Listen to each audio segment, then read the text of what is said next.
Sen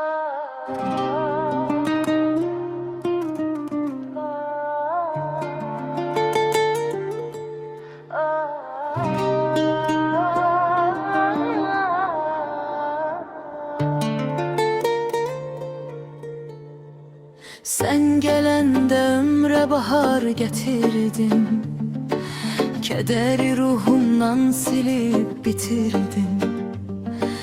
Sanki bir rüyadır hiç uyanmayım, beni bu dünyadan alıp apardın. Her bakışın bir ümit, bir muğamdı. Sensiz geçen her an mənə haramdı. Yollarımız birleşip tek bir nöqtədə, sen varsansa demək her şey tamamdır. Məhəbbət gözündə gördüyüm nurdur. Məhəbbət seninle tapdığım huzurdur. Dünya fırlansa da öz oxu üstə, mənim tek dünyam senin qəlbindir. Məhəbbət gözündə gördüyüm nurdur. Məhəbbət seninle tapdığım huzurdur. Dünya fırlansa da öz oxu üstə, mənim tek dünyam senin qəlbindir.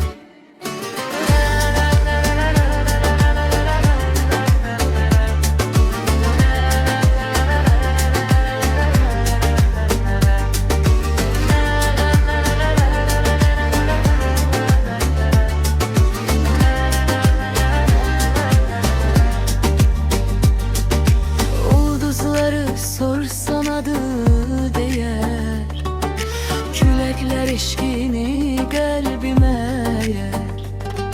Səni sevmək üçün gəldim cahana, bircə gülüşün min ömrə dəyər. Əlim əlindədir, qorxum yox daha.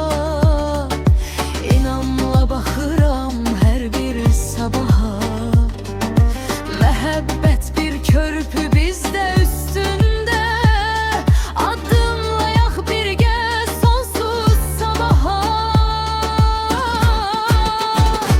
Məhəbbət gözündə gördüyüm nurdur. Məhəbbət seninle tapdığım huzurdur. Dünya fırlansa da öz oxu üstə, mənim tek dünyam senin qəlbimdir. Məhəbbət gözündə gördüyüm nurdur.